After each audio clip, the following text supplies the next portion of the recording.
I'm Jolynn Bright, JLB in the house. I'll be your host.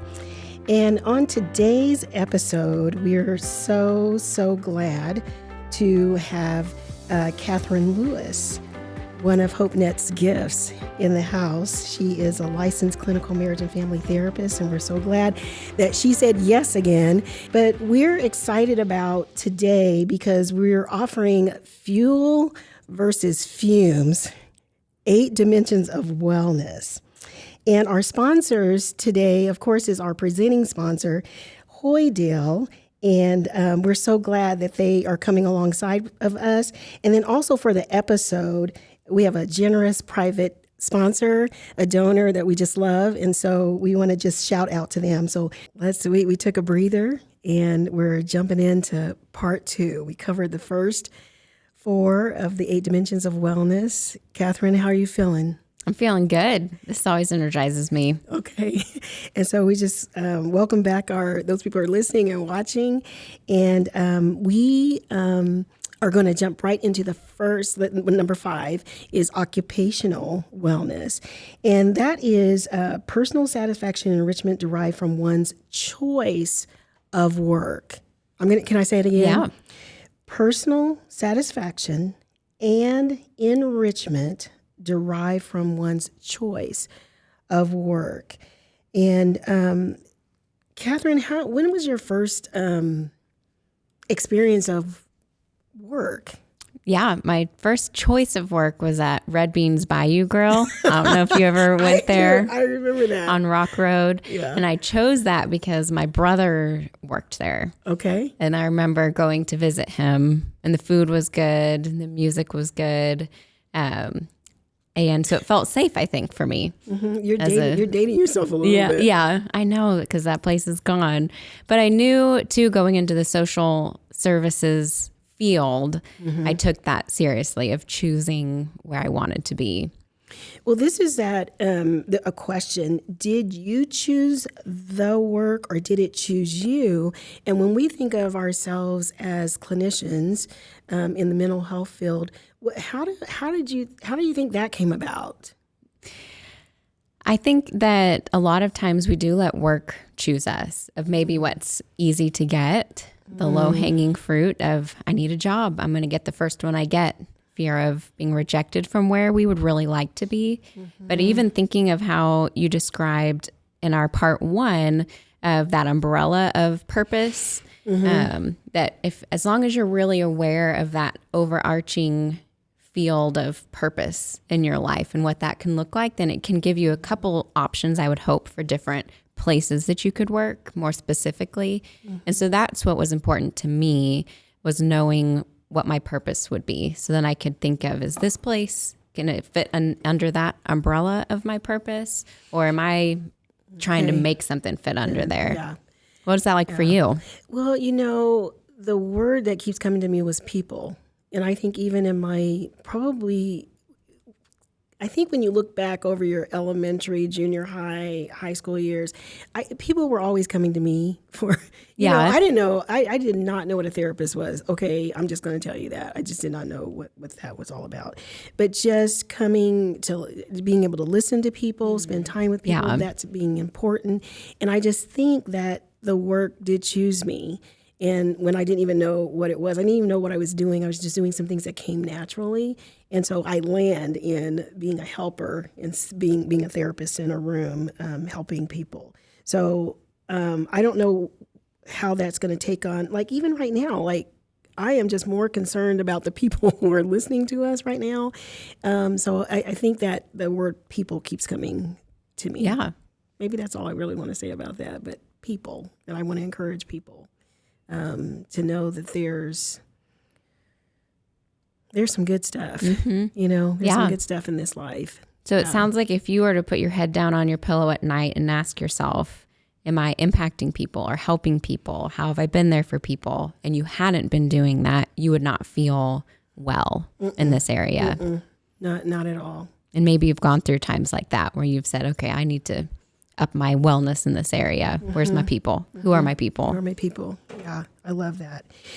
So it's important, and I'm going to let you kind of cover some of the important things to do to even be thinking about in this wellness arena there. Okay. So in occupational wellness, it's important to balance work and leisure time.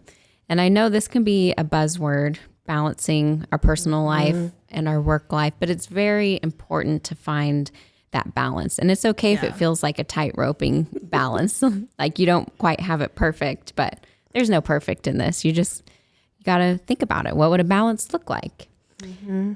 And since we are at work, or if that's not occupational in the traditional sense, maybe this is a homemaker or how you spend your day-to-day time, building coworker or relationships within how you spend your daily time, whether that's at work or friends, if you're a homemaker. But having a positive culture around you is really important. You need to say really that important. 65,000 times. Yes. Yeah. And it's hard for people who don't feel like they have that and have to really search for that. Mm-hmm. That is important. It's important to have a positive culture. And sometimes people sit in the room with us because they're not in a positive culture, and they're trying to ask us to help them to cope in that situation, especially if they feel like there's no movement, if there's no other work calling them to a different place.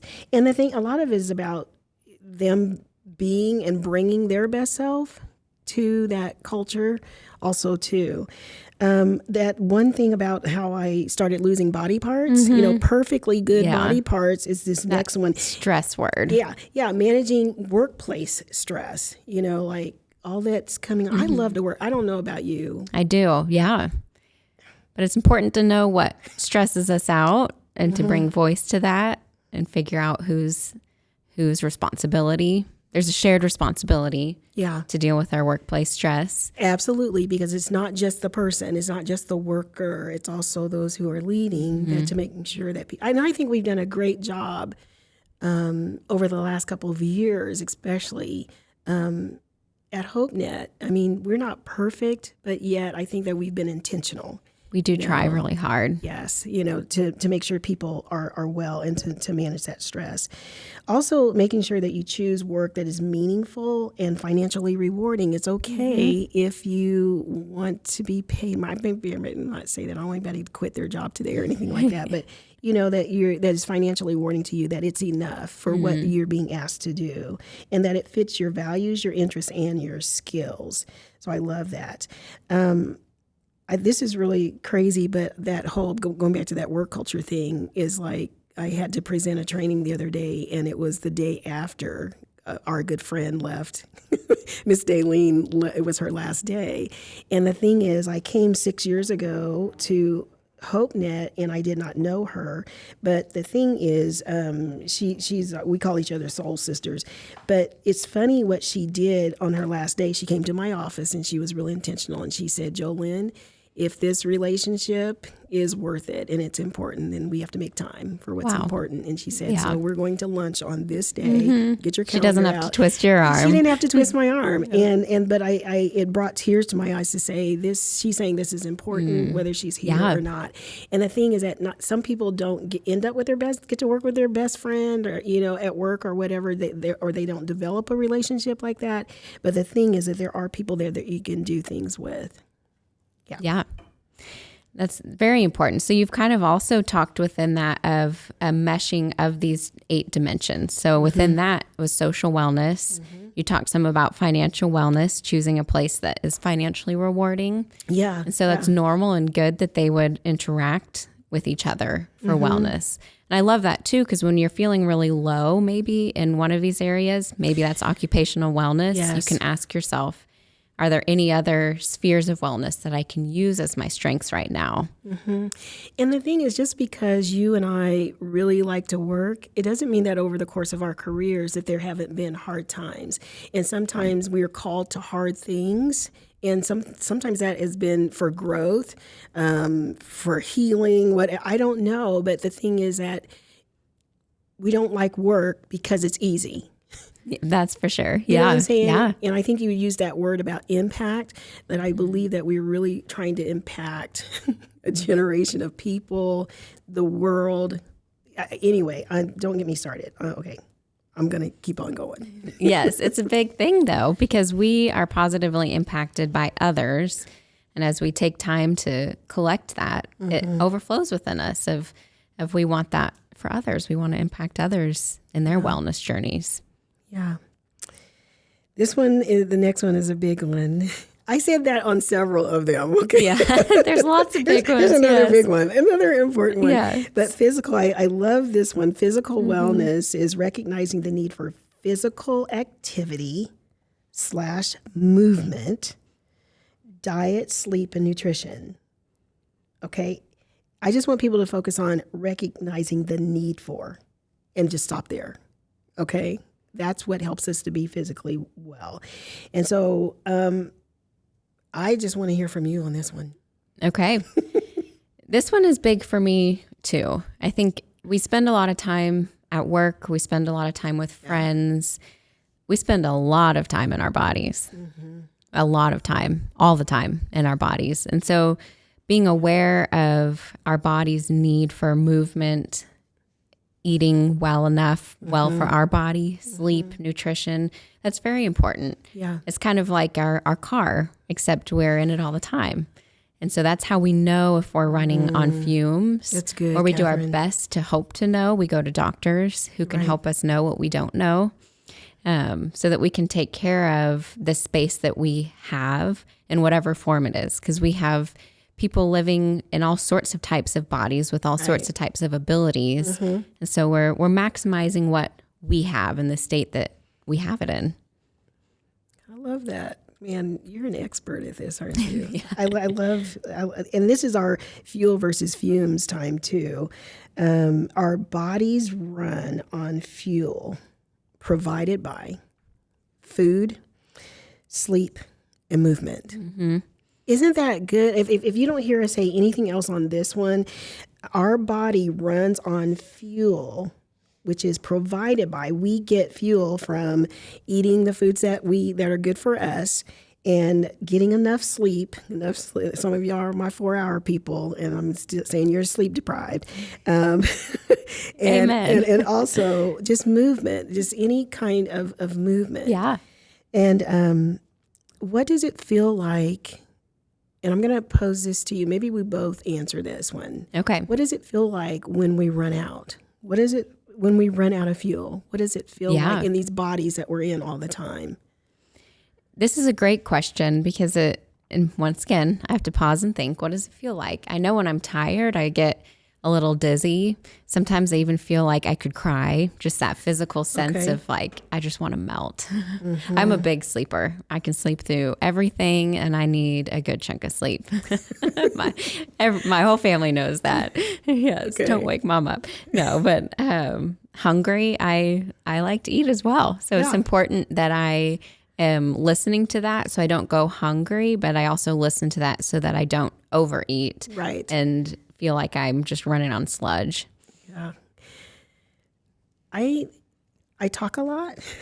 That's what the way Really? you guys know me. But Yes. the thing is that it's really interesting how much I do really like to be alone. Yeah. You know. Yeah. But the thing is, if I run out, I'm usually quiet, and I could become a little irritable.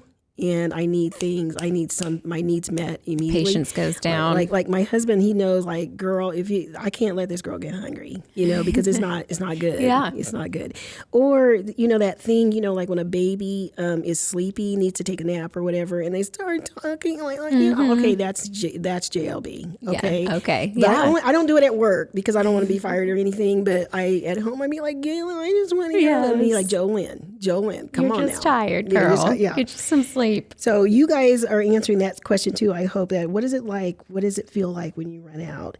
And as Katherine mentioned too, just kind of walking through some of this physical activity or movement. Do the things that you like, that you enjoy. Like I hang around people that run marathons, but I don't want to run Not your thing. No, but I love to walk, and I love to do that. So that's some of the movement that I really enjoy.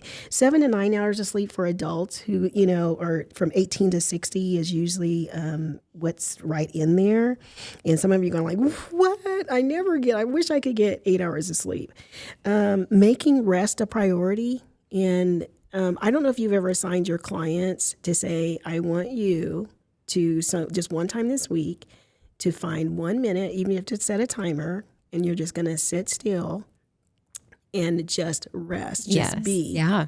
And I don't know about you, but my clients would usually try to negotiate me down to 30 seconds because they're so afraid they're not going to be able to sit still for a minute or whatever, or just to shut the world out. Yeah, set your phone down. Yeah. But it is a practice. I think we, in just human beings right now, living in this time and space right now, we have to do it intentionally and practice it. Yeah. To practice resting. Intuitive eating, food doesn't hold morality. I love that part. We had Maddie Osborne on not too long ago, had her in the house to talk to the clinicians, and then we had her on the podcast. But just that whole piece about health at every size, too. But intuitive eating, and National Eating Disorder Association defines it as trusting your body to make food choices that feel good for you without judging yourself or the influence of a diet culture. And you mentioned that too, like what's good for you. What, you may really love a banana, because I saw a banana hanging out of your purse today. Yeah. And I just can't do bananas. Not your thing. Yeah, banana bread. Bake that in a bread and it's for you. And that kind of thing. But to not have guilt and stuff around that. So that whole intuitive eating piece. And then avoid or eliminate harmful substances, things that are going to do harm to this body that we're housed in, that we have to make sure that we're taking care of it. Yeah. I wanted you to, because I really love to hear you, because that knowing your body kind of thing, because sometimes you said we're in our bodies a lot for long periods of time. But you know what, Katherine, some of us, we are not in our bodies. So when I sit with clients and I kind of notice this is a struggle for them, it's honestly a struggle for all of us. I'll joke with them and say, you know what, I think I see a human over there. Unless you're messing with me and you're a robot, then I know you're sitting in a body, and your body keeps the score. That's the name of a book. And it's a mic drop name for a book, that our body keeps the score. I love it. And some people don't realize that their body has kept the score of their life, and it has the memories of all you've been through and what it was like to be you. And so regardless of how much you're aware of what it's like to be you, there's always a place to start of becoming aware of what it's like to be in your body.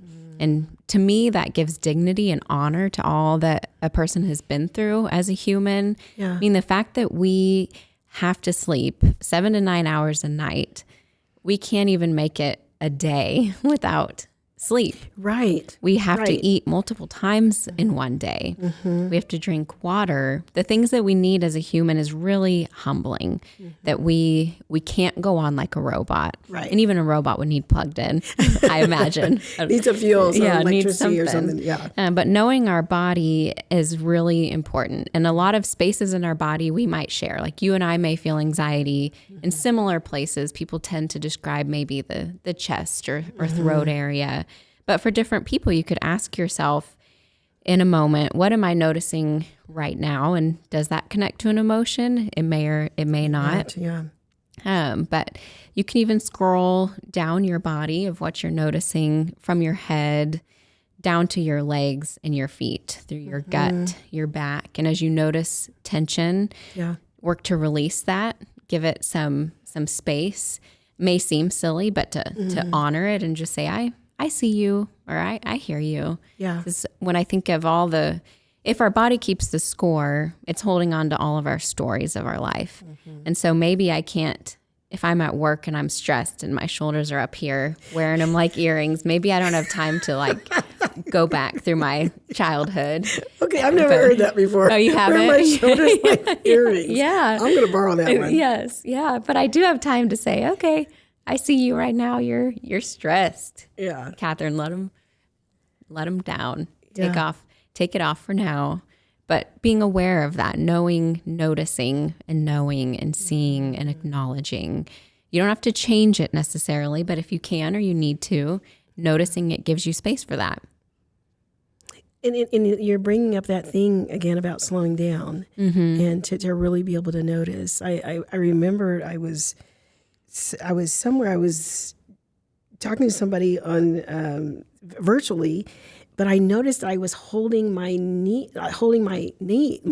I was holding them. Yeah. And then I said, Jolynn, relax. And I did, and my legs just went, whew, like that. And why am I holding that? But just if I wasn't being still, I would have never have known that and noticed it. Yeah. So I pray that people are taking this invitation from Katherine even right now to begin to notice what's even going on in the upper body, the head, our shoulders, all of that. I stretched out, so just in case you're listening, I just it just made me just go, ooh, Yeah. And as you notice, if that takes you to difficult spaces, whether that's emotional or purely physical, and you can reach out to somebody, a doctor, a therapist, physical therapist. There's lots of people who can help with if it feels like whatever you noticed in your body is more than you can handle. Yeah. Good. I love that. I asked these 3 questions. I actually got this from some friends about something else, but like putting your name there in this blank and saying, Katherine, Jolynn, how are you feeling today? And just kind of doing like just an inventory. Yeah, asking yourself. And then, Katherine, Jolynn, what are you thinking about today? Katherine said, oh man. Don't get me started. Don't get me started on what I'm thinking. What are you thinking about? And then, Katherine, Jolynn, what are you concerned about? Because I think sometimes the concerns is what brings tension to our bodies, and we are holding it somewhere. Sometimes thinking and concern can be about the same thing, but that concern is that nagging thing that's just on your heart and mind. What are those things? And just being honest with yourself about what is going on. What is? Yeah. Are these questions you ask yourself intentionally? Yes. Yeah. Yeah. Especially when you slow down and say, I'm just feeling a little off right now. Like, what's going on with me?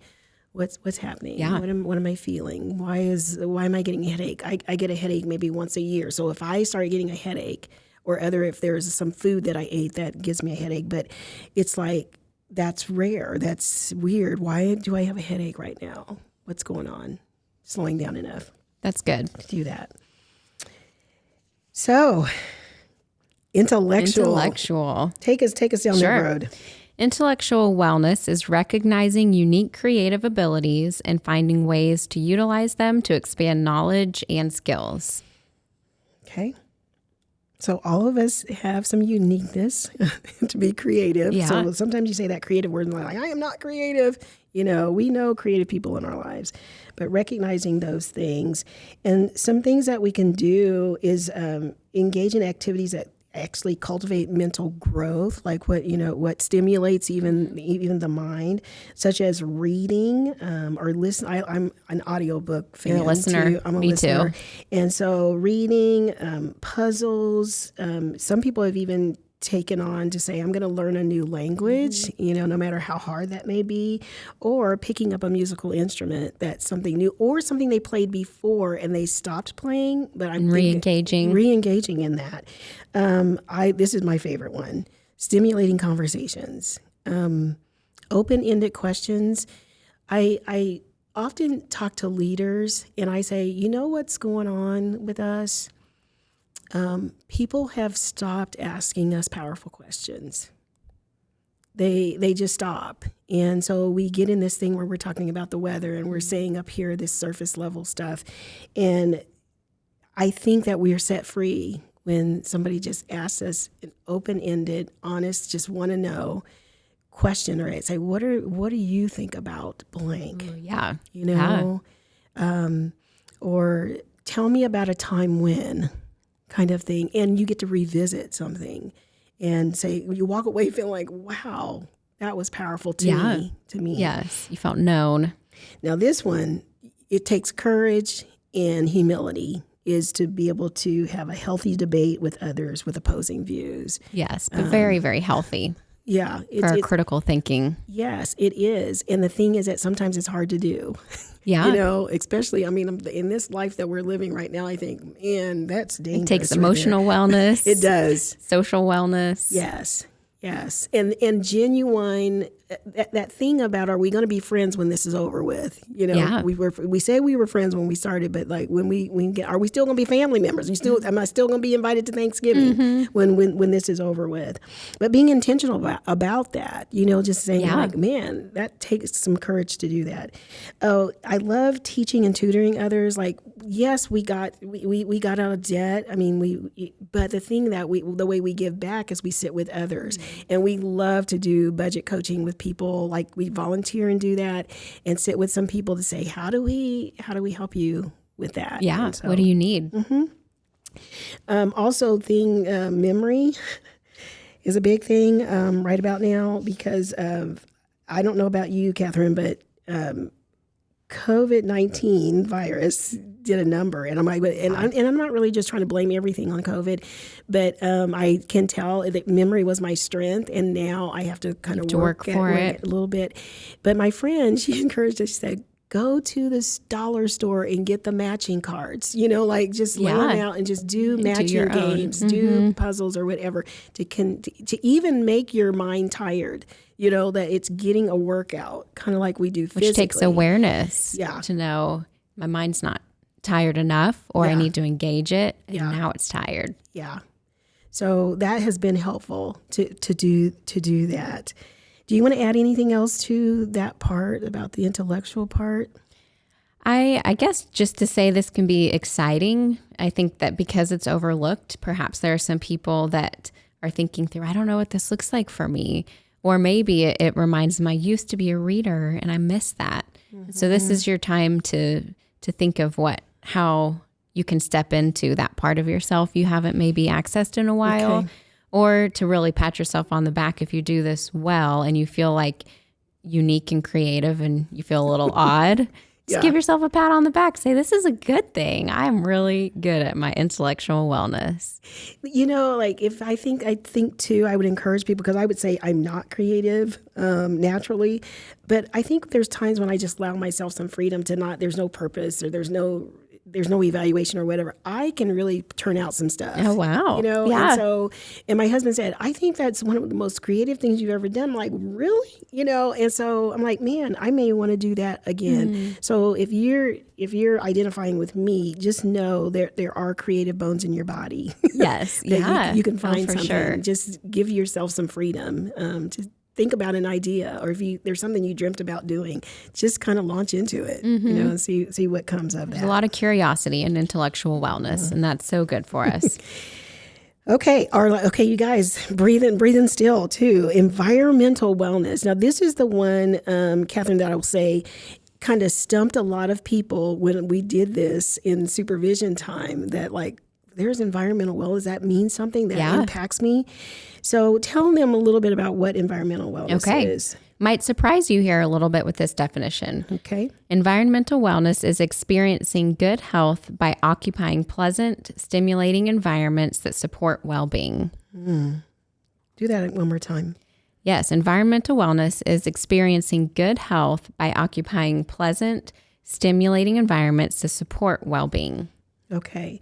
And the thing is that I think we need to keep in mind that it's not just what we can see around us, but it also involves people. So it involves healthy relationships along with what's in my space or in my community, my neighborhood, whatever, that helps to produce well-being.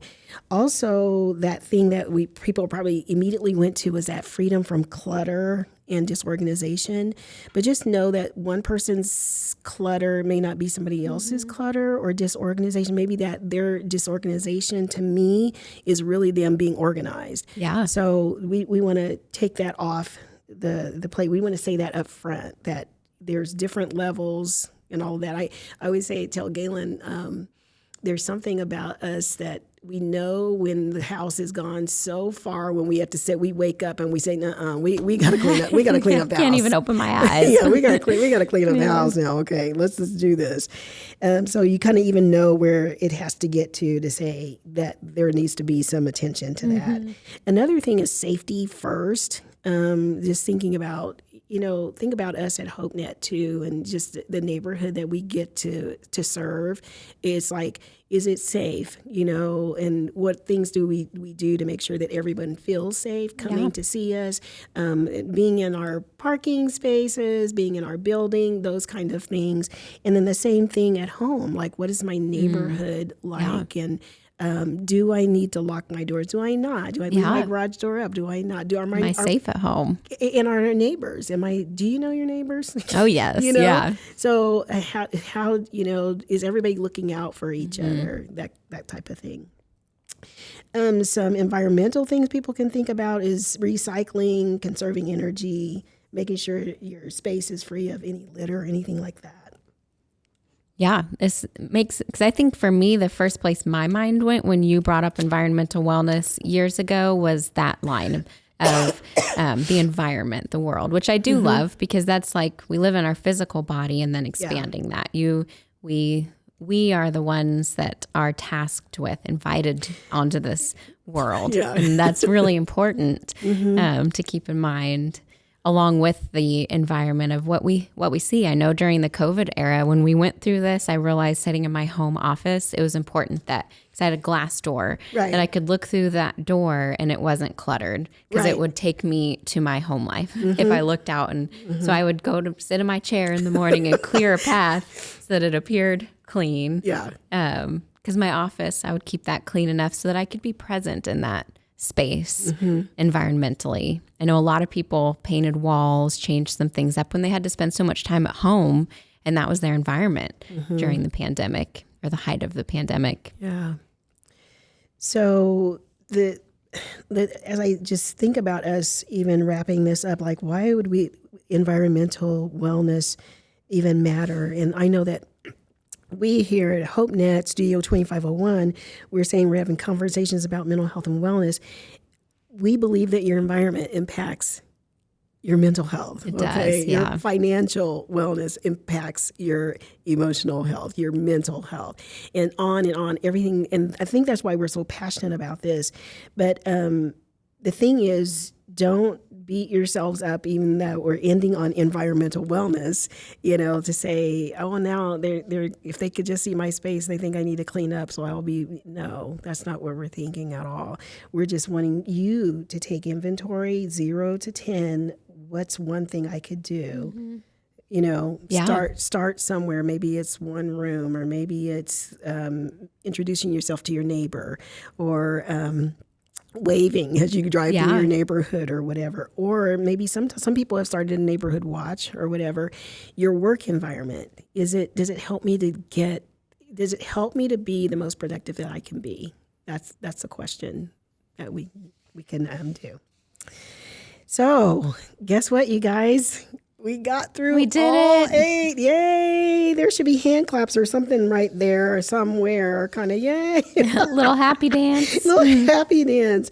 And so any last 30 seconds or so of encouragement that you want to bring, or that you want to repeat, that we make sure that we end on just a really great note for people? Yeah. I think that first, take a moment and ask yourself, what am I experiencing now as we have gone through this? What stands out to me? Yeah. What am I thinking about? What am I concerned about?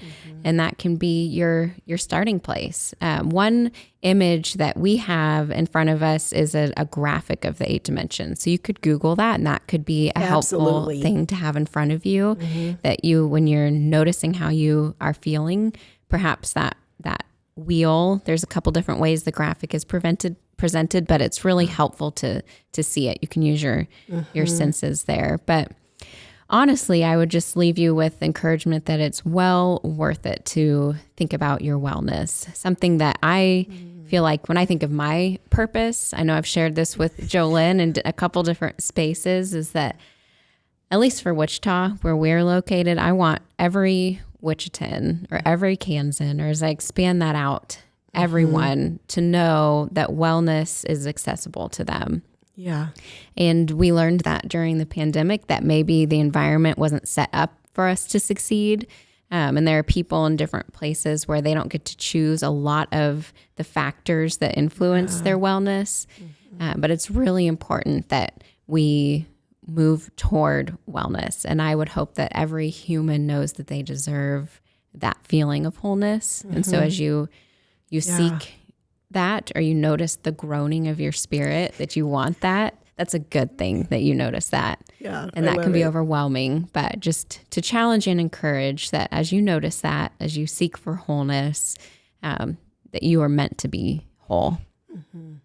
I love that. That's a drop the mic kind of statement. I love that. Thanks for encouraging that. And we want people to be well.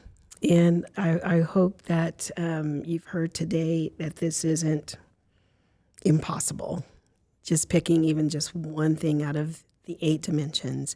But this is a lifelong kind of journey kind of thing. And it's not the total answer, but it is an answer to help you just to grab a hold of. So we hope that you heard some nuggets that have encouraged you. And we want to thank once again our presenting sponsor, Hoydale. Just fit right in, did it not? Yes, I love it. And also our generous private donor. We just want to thank them too for just believing in this. And so as we always end things, we just say, bless you.